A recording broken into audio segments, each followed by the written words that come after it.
Good morning, everybody. This is another edition of the Pascal Show brought to you by JohnPielli.com, as well as St. Aloysius Church and School in Jackson, New Jersey. Today is the 12th day of October, 2018. Once again, this is the Pascal Show. I'm glad to be with you. Anybody that's tuning in live, obviously give you a ton of credit.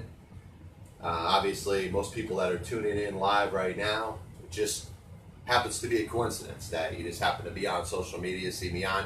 You click, you give me a shot. If it's the first time you're ever listening to me, thank you. You can, if you want, comment on the Facebook or Periscope feed, or give the show a call, 732-364-3598. Now, the last show we did was a little bit of a somber note, and I just wanted to touch for a minute or so. Anybody that's contributed to help Jasmine and JJ's cause, of course, the victims, JJ, 2-year-old boy, was murdered by his father in a bombing in Allentown, Pennsylvania. I do appreciate anybody that's checked out the GoFundMe page. I just wanted to finish off about stuff like that because I did a show on, I think it was the first day of the year, New Year's Day, and we spoke about the importance of acknowledging violent acts, which unfortunately are happening a little too much in this country, whether they are gun-related, whether they are bombing, whether it involves murders and the loss of innocent lives. And we have a kind of a statement that we have. And I guess the theme of the show today is going to be rhetorical or rhetorics, because I'm going to touch on this topic and mention this word a couple times today. We feel as long as something is not impacting us, then that, simple emoji of putting it out there and saying prayers is enough. And in some cases it isn't enough. In some cases it's just kind of shooing the topic away, saying, yes, I do feel bad, but it's not worth it for me to invest any more of my time in. And that's the way a lot of us feel. You got a hurricane that's going on in Florida now, ravaging a part of the panhandle in Florida. People's lives are at risk. People's homes are being ruined. And the unfortunate thing about it is these are lives that are never going to be the same again. But the natural response is to say, hey, prayers to everybody out there. And you could be coming from somebody in the Northeast. This could be somebody coming from the West.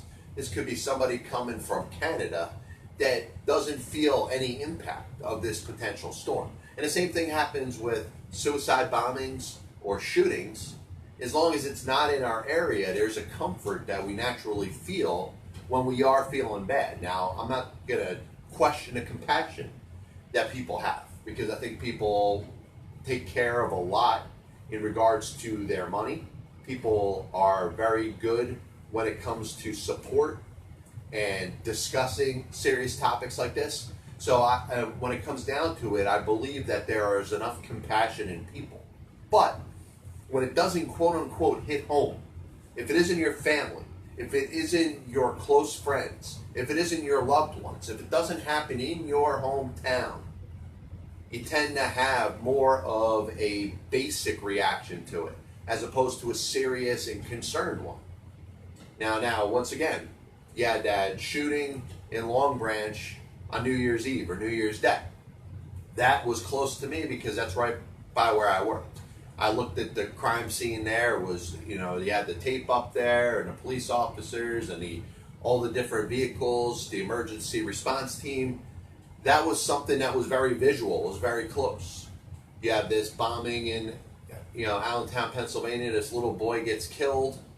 I got a chance to meet the girl's mother, so I saw it on a different level. And I just think when it comes down to it, we have certain types of compassion, but in some cases, it's not the same compassion as if it was happening to us live, as if it was right in front of our face. So moving on, I did want to touch a little bit on the Giants game yesterday. And like I said, I don't want the Pascal Show to be about, hey, what was the latest recap and what happened in the world of sports. So I always want to turn every little topic that we talk about into something that is more general and less time sensitive. So there's a thought process out there, a team like the New York Giants. And once again, I'm not a Giants fan. I'm not a Giants hater. This is a football team that, let's be honest, this should get thrown out there a little more, is 1-5 this year and is 4 and 18 in their last 22 games. Now, you can't say that there's anything going right when you're 4 and 18 in your last 22 games. We talked about the Cleveland Browns and the possibility of them having success this year. They're sitting there right now at this moment at 2-2-1, and they're coming off of 2 seasons where they were 1 and 31. So you can't say that you're on your way when you're 1 and 31. Similarly, you can't say that you're on your way to success and prominence when you're 4 and 18 in your last 22 games. There's no way you can do that. So I'm going to get back into what's going to be the topic of the day, and that's rhetorics. Something that is rhetorical. And fans do this all the time. It happens in all different sports. You have a sports team that you love, that you support.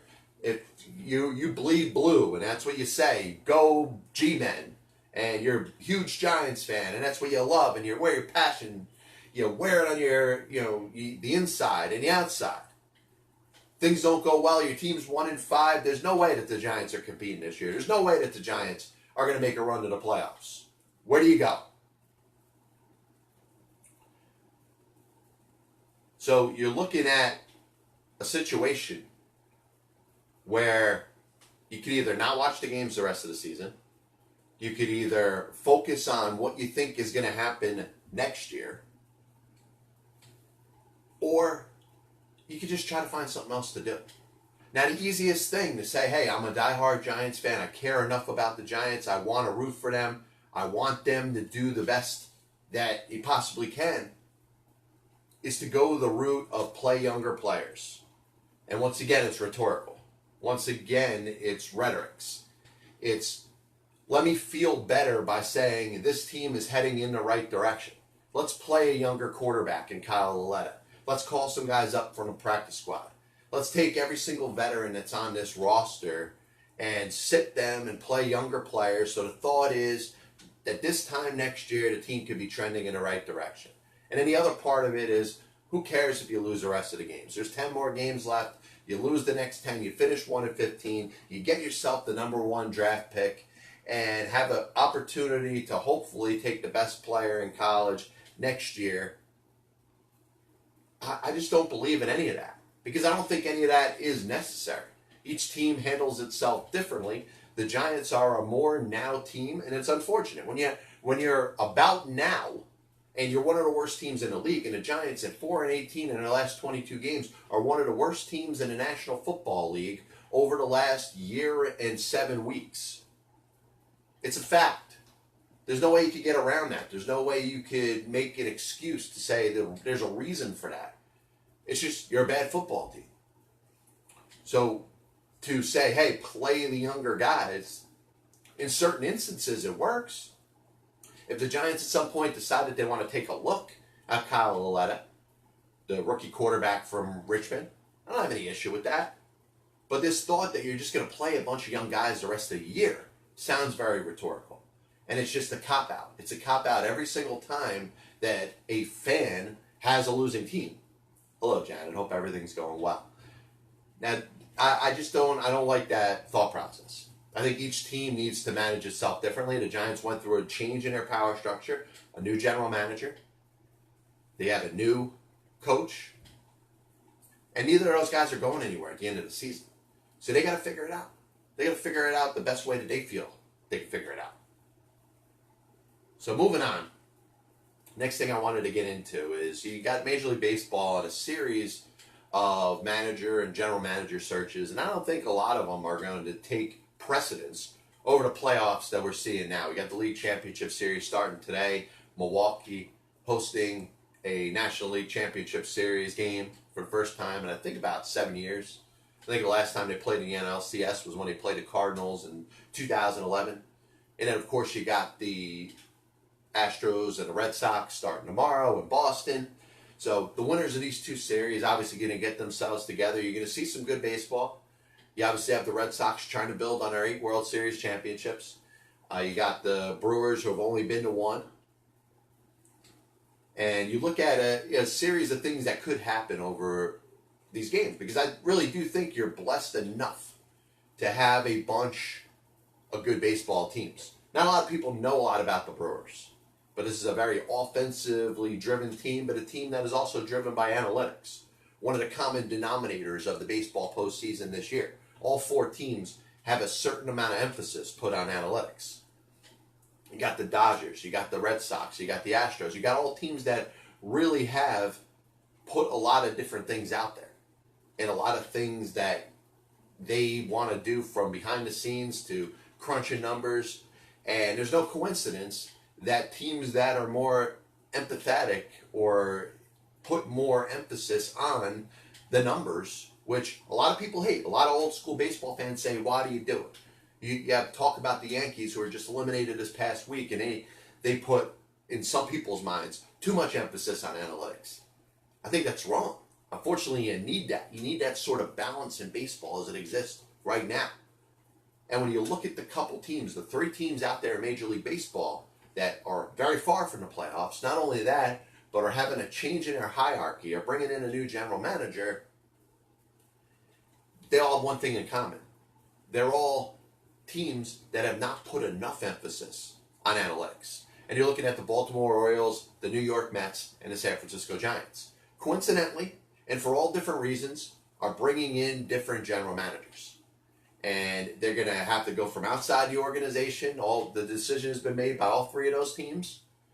And I would expect in each one of those situations that a more analytically driven man is going to be running the organization, or woman. You know, Kim NG, I don't know how to say Neg or NG, however her last name is pronounced, is going to attempt to be the first woman general manager in Major League Baseball history, and I'm 100% in favor of that. I think it would be a great opportunity for her. I think she's a very knowledgeable baseball person, and I think could run an organization.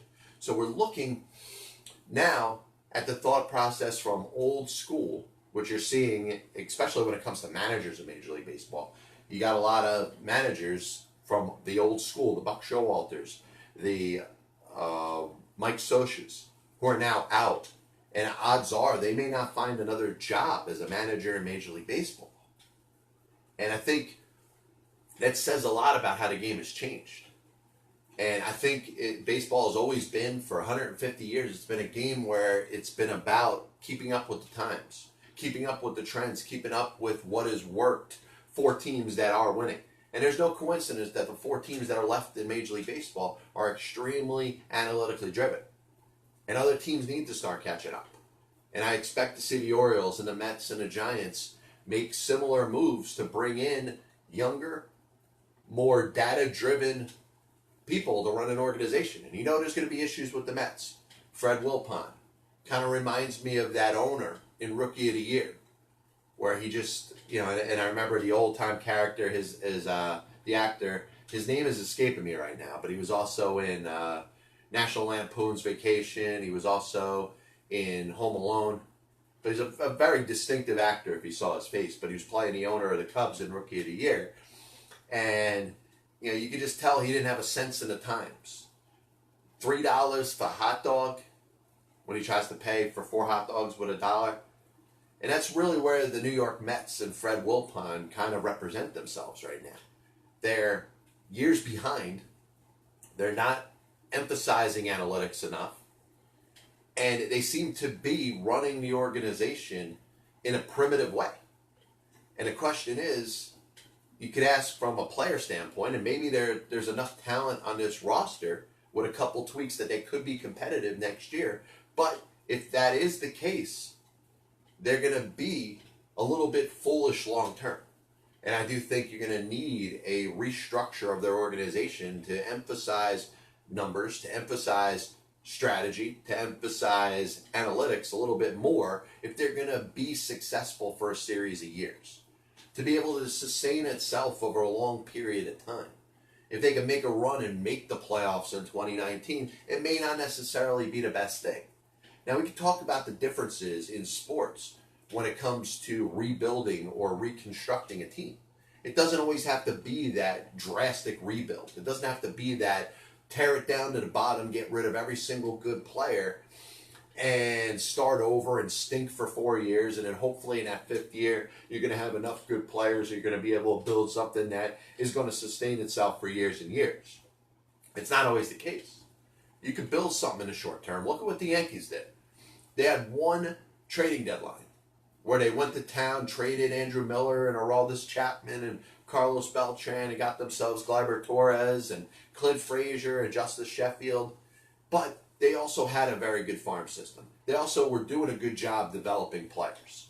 And I look at a team like the New York Mets, and I look at a team like the San Francisco Giants and the Baltimore Orioles, and the one thing that all three of those teams have in common, in addition to not being so analytically driven, is they're not getting their players through their farm system and ready to play Major League Baseball when they move up. And it's unfortunate, because you want to see players, especially in the day and age that we live in right now.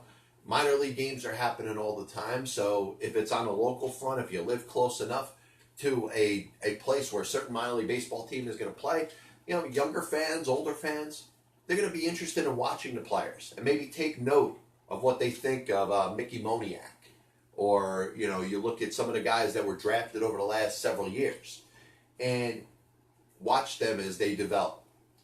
But certain teams are getting these players more Major League ready. Now, the easiest thing to say is that the talent that exists, well, let's say an Aaron Judge. Aaron Judge is just that much better than most of the people that are going to come up through the minor league system.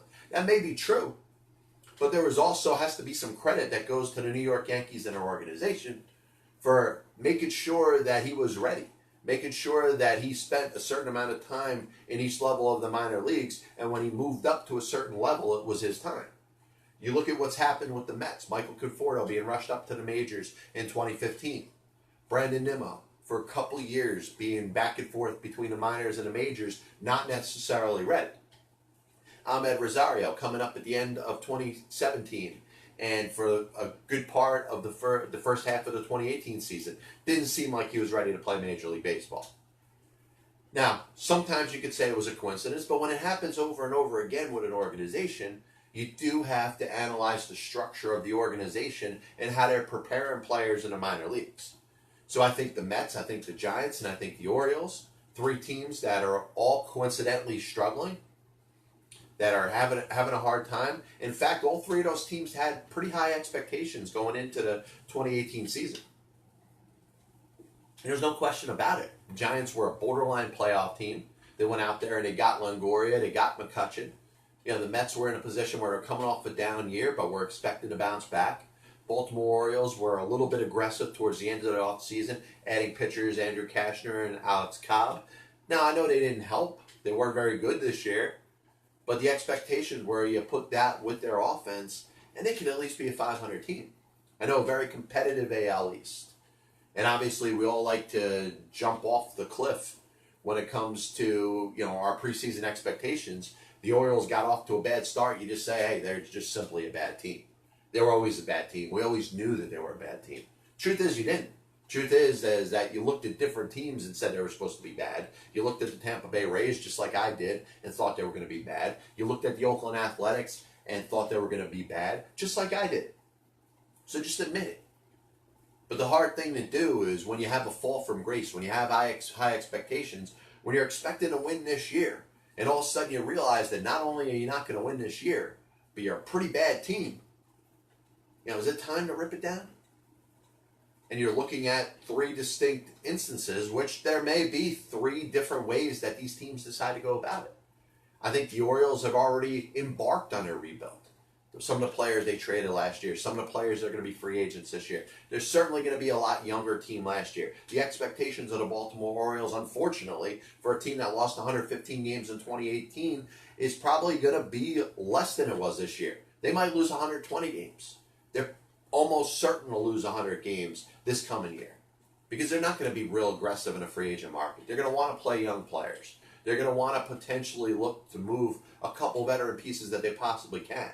They're at the beginning stages of a rebuild. They're the Houston Astros of 2010. They're the Philadelphia Phillies of 2013 or 2014. They're the New York Mets of 2011 or 2012. And they're accepting that. They're going to have a new general manager in there. They're going to have a new manager in there. And I would hope that they try to keep up with the times. You look at the fact that they were an old team. They're going to get younger. They're going to probably use numbers a little bit more than they've used before. And then finally, the most important part is the fact that they are going to accept the fact that they're not going to be good for a little while. And it sucks. It sucks when you're a fan. Like I said, New York Football Giants, things might not be good for a while for this team. And I know a lot of Giants fans sitting here at 1-5 don't care if they win another game the rest of the year. But once again, every team has got to treat itself differently. What's best for that particular organization? Once again, this is the Pass Ball Show, brought to you by JohnPielli.com, as well as St. Aloysius Church and School in Jackson, New Jersey. Just a quick note, this is the famous Budweiser beer. We know of no brand produced by any other brewer that costs so much to brew and age. Our exclusive Beechwood aging produces a taste, a smoothness, and drinkability you will find at no beer at any cost. So as we get to this segment on Friday, like we do every week, we're going to do a little bit of football picks. And actually, we're just going to skip the music today. We're going to get right into it. I'm going to pick 5 random games. And I'm not even going to pay attention to which games that I pick. Because if you look at the record, sitting here 2-3 last week, I think we're sitting at, 9-15-1, a losing record. A team that is, a series of picks that is looking to rebuild. I'm not going to spend much time talking about that. But we'll start. First game, we got Tampa Bay and Atlanta. And Tampa Bay is going to be traveling to Atlanta. Atlanta is in a little bit of a tough spot. They're sitting here at 1-4. Unexpected. This is a team that's supposed to be a postseason team. This is a team that went to the Super Bowl a couple years ago. But I think they're going to have their way against Tampa Bay. Now, you look at Tampa Bay, and obviously the first couple weeks with Ryan Fitzpatrick as their quarterback, maybe Jameis Winston, now he's off his suspension, is getting a grip of his team of where it stands. There's a lot of talk that maybe the Tampa Bay Buccaneers are a little bit better than people thought they would be. But I think the line is what stands out to me. Atlanta favored by 3, needing a good performance at home. And basically in a spot where they could save their season with a win. Now, their season still might not be going anywhere. 2-4 is not necessarily a ticket to playoffs. But I think they're in a spot where they're going to be motivated enough. And the line is only 3. So first game is going to be Atlanta -3 at home against Tampa Bay. And I'm going to slide right over to the next game. And it's going to be Seattle at Oakland. And Seattle is actually favored in this game. And that kind of scares me a little bit. Because I look at the Seahawks and you look at the tradition of the Seattle Seahawks, right? It's the fact that when they're on the road, they're very beatable. When they're at home, they have that 12th man, their crowd. Maybe they inject some artificial sound into the stadium to make it imposing on its opponents, the people that come in. But I look at Seattle and I don't really know what to expect out of them this year. I think this is a team that has struggled in games like Arizona. There's been times where you think because of their quarterback, they could put up some points. You think there's enough continuity left in their defense, but the loss of Earl Thomas, I think, is going to hurt them in spite of the distractions that he's providing. So I believe that Seattle's in a position where they're going to have to go out there and really play a perfect game if they're going to have an opportunity to win week in and week out. And by doing that, they'll have a chance to make the postseason. But this is a team that has disappointed me. They don't have very much left on defense. Offensively, Russell Wilson's being asked to do a lot. His offensive line isn't that strong. They don't necessarily have a proven running game. And, Doug Baldwin's playing hurt. They don't really have a good wide receiver core. So I'm going to go upset here. I think the Oakland Raiders will step it up. I'm getting 2.5 points. The Raiders are playing a game at home. And I believe this. I believe if the Raiders are going to show you anything this year, they should be able to win a home game against Seattle. It's Seattle going through the tough times that they're going through. So give me Oakland plus 2.5 at home against Seattle. Next game, we're going to go Carolina, Washington. Now, I bet on Washington last week, and I lost. I thought on the road against New Orleans, I was going to go against what the expectation was going to be, that the Saints were going to win this game in a romp, and obviously I was wrong. 15 times in 25 games I've been wrong this year. So, it's something that is a trend. I could expect myself to be wrong when it comes to picks. In fact, the money that I'm losing this year is probably enough to make somebody go bankrupt. That being said, I'm still going to bet on pro football. Carolina, coming off of a emotional win, a last-second win against the Giants at home, one that probably wasn't expected. I think this is something that can propel them into a good spot. And I like them on the road in Washington. Now, Washington is one of those weird teams that every single time that you rule them out, they go out there and they have a big performance. So I wouldn't be shocked if this game was close. But I think in the end, I think Carolina could pull away, win by 3 or 5 or 7 points. And you're looking at one team that is heading to the playoffs, one team that is not likely headed to the playoffs. So give me Carolina +1 at Washington. Next game, we're going to go Arizona and Minnesota. Now, Minnesota is getting a big line here, and this is why I'm going to go against them. The last time the Minnesota Vikings had a 10-point or more spread when they were favorited was when they were favored by 17 at home against Buffalo. Not only did they lose that game, but they got blown out. And I'm going to look at 2 similarities. Number one, the expectation is that the opponent was not going to be ready to play. Number 2, the opponent was playing a rookie quarterback on the road. And I looked at Josh Rosen over the last couple weeks, and I don't think he is necessarily dominated. He hasn't been Sam Darnold. He's not in the league of, let's say, a Baker Mayfield yet. But I think he's going to get better over time. And he's waiting for that game to kind of stand out and have his moment. And I just believe in conventional wisdom, especially what happened when the Vikings were hosting the Buffalo Bills. That I think the Arizona Cardinals can keep this game close. I don't think they're going to win by a considerable amount. They're not going to blow the Minnesota Vikings out. But I think they can keep this game within 10 points. So I'm going Arizona +10 at Minnesota. So the next game, and I'm just taking games as they are randomly scrolling across the screen. It's going to be the Indianapolis Colts against the New York Jets in New York. And here's what I'm going to go by. Every time the Jets have a big win, especially over the last 2 years, they lose the next week.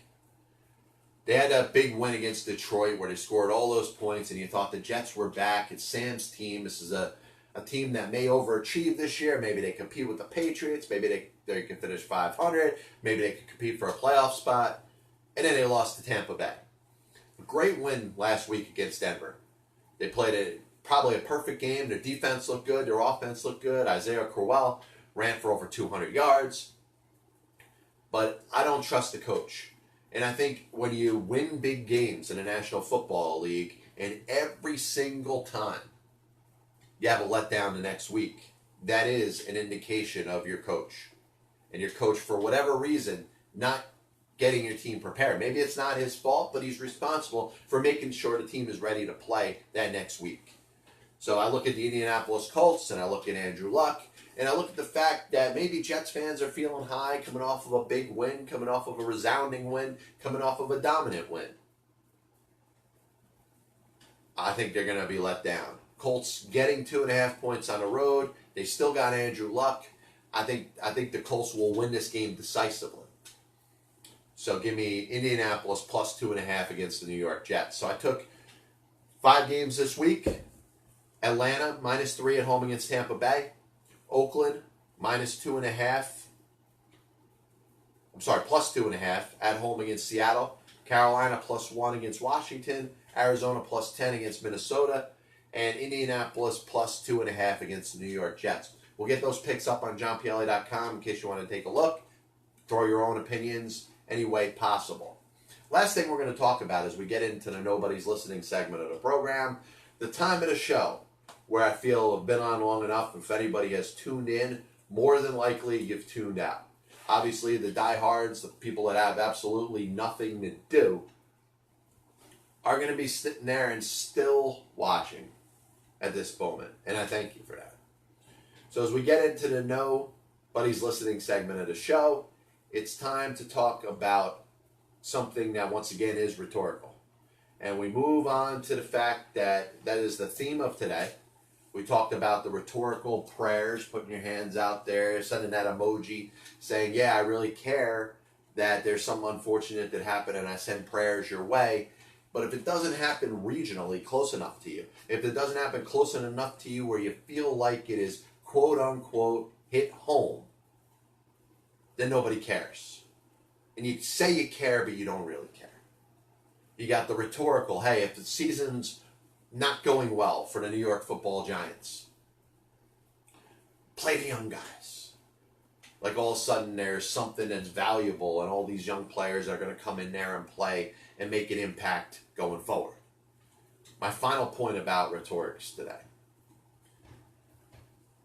I believe when you have family and when you have friends, when you have coworkers, when you have acquaintances, it's very positive and it's nice to wish somebody a happy birthday. And if you're close enough to somebody and you see them and you know them pretty well, you see them fairly often, and at the very least are going to see them at some point within the next year, I believe in a happy birthday. And for anybody that's sent me a happy birthday, each one of them is something special to me, and I thank you for it.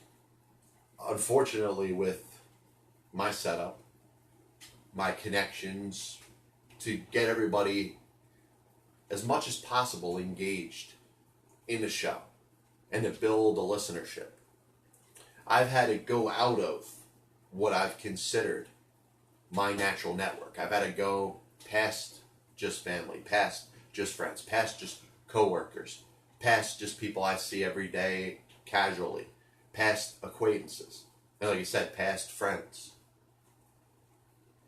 And the goal has been to grow the show, to get people out there, to get more people engaged in it. And in doing so, you have to do that with a series of people that you don't know. But the reality is that people say things for the sake of saying things. And I don't like that. I will never say happy birthday to somebody I don't know. And I know 365 days a year, it's somebody's birthday. Every day is somebody's birthday. And you know what? Maybe I should open a show every single day and say happy birthday to somebody.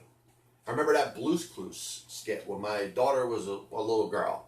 And we were watching the Nick Jr. channel. It says every day is somebody's birthday, which is fine. And you know what? Maybe I should open a show every single day and say happy birthday to somebody. I mean, I believe in making sure that everybody that is close and you say happy birthday to them, I'm totally cool with that. But I compare it to that rhetorical thing that people do when it comes to holding a door for somebody in a store. There's the door that's swinging back at somebody and you're using sound judgment if you make sure that that door doesn't smack the person behind you in the face. But everybody knows of that person that stands there for like minutes and holds that door for somebody, waiting for somebody to come by, and in their own mind saying, hey, I did my good deed for the day. There's things that are done for a reason, and then there's things that are done that I just don't understand. So when we're looking at, 2,500 people and 3,000 people, and I'm glad I have a lot of people engaged in the show. And there are many different mediums that people do listen to the show. But let's listen, if you don't know me, just accept the fact that you don't know me. Because I don't know you. That's my last point we're going to make today. A little bit of a recap of the show. Giants sitting there at 1-5. Obviously, their season's over. The thing that has to be pointed out, 4-18 in their last 22 games. And that has to resonate pretty hard to Giants fans. They have to just accept what's going on right now, that they're just not a good football team. Now, I don't know what you do. We have that rhetorical, all right, the cop-out that's play the young guys. And I don't know how that's necessarily going to help the team. They just got to find a way to play better football. You saw a good team play yesterday and a bad team play yesterday. You saw one team that won the Super Bowl last year and a team that went 3-13 last year. That's what it looked like. You know, what you would expect for a team that won the Super Bowl playing a team that went 3-13 last year. I don't know how you figure it out. I really don't. I don't have an answer. I don't know exactly what the proper way to change this is. It would start by winning a game, but I do remember the same thing going on last year for weeks upon weeks. And you're watching and you're like, every single game they seem to be losing. Well, if they win next week, it'll get a little better. Okay. But at some point you got to see them win. And you can't sit there at 1-5. You can't even sit there at 2-5. We can't talk about this team being competitive unless they're a game or within a game or two of 500. And I don't see that happening. And like I said, what's the solution? What do you do in this spot? I don't really know. You run your best team out there. Kyle Lauletta, I don't know if the Giants look at him as a quarterback of the future. I don't know if the quarterback of the future is on the New York Giants roster right now. You got Odell Beckham, who obviously cares a lot about winning. You know, he's going to get frustrated. You can expect the same thing out of Saquon Barkley or any of the prolific Giants players. Olivier Vernon, Landon Collins, Janoris Jenkins. A series of players that probably have expectations they should win. And I get a little worried every time you see a series of winning type of players, players that expect to win day in and day out, and they're part of a losing team. I don't know how they handle that culture.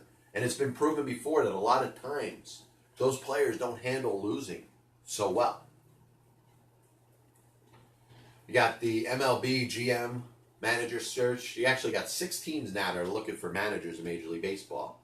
The Blue Jays, the Twins, the Angels, the Rangers, the Orioles, and the Cincinnati Reds. 3 teams looking for general managers, the Orioles, the Mets, and the San Francisco Giants. Touched a little bit about the common thing, the common thread of what's not working for the 3 teams that are looking for general managers. Maybe a little more emphasis in analytics. Maybe a little bit more of an emphasis in making sure that they're younger minor league players, assuming that they're scouted properly, assuming that the right players are brought in, are prepared for the major leagues when they get there. And it's going to be interesting to see how that works out. You obviously have the playoffs starting this weekend. Brewers, Dodgers, and Milwaukee today. Milwaukee Brewers have played in one World Series in 1982 when they lost to the St. Louis Cardinals. Dodgers have been there many times, including last year. 1916, 1920, 1941, 1947, 1949, 1952, 1953. Winning in 1955, going back there in 1956. Winning again in 1959, 1963, 1965, going back in 1966 and losing, getting back to the World Series in 77 and 78, losing both times, winning again in 81 and 88, and of course getting back to the World Series and losing in 2017. You got the Houston Astros, who have been to 2 World Series. 2005 when they lost to the Chicago White Sox. 2017, of course, when they won their first World Series. And then you got the Boston Red Sox, 8-time World Series champions, winning in 1912, 1915, 1916, 1918, 2004, 2007, and 2013. And also getting to the World Series in 1946, 1967, 1975, 1986, and losing each time. It's going to be interesting to see how it works out. And once again, the common denominator with the 4 teams that are left, 4 extremely analytically driven teams. Teams that are old school, are looking for new managers, looking for new general managers, but the teams emphasizing the analytics are still alive in the postseason. Football picks, check them out on johnpielli.com. Hope everybody enjoys their day. Once again, every day is somebody's birthday. So I hope everybody over the course of 365 days each year can enjoy their birthday. Of course, 366, counting the leap year birthdays of the people that celebrate February 29th. This is the Passball Show brought to you by johnpielli.com. God bless you. And as always, I'll see you on the other side.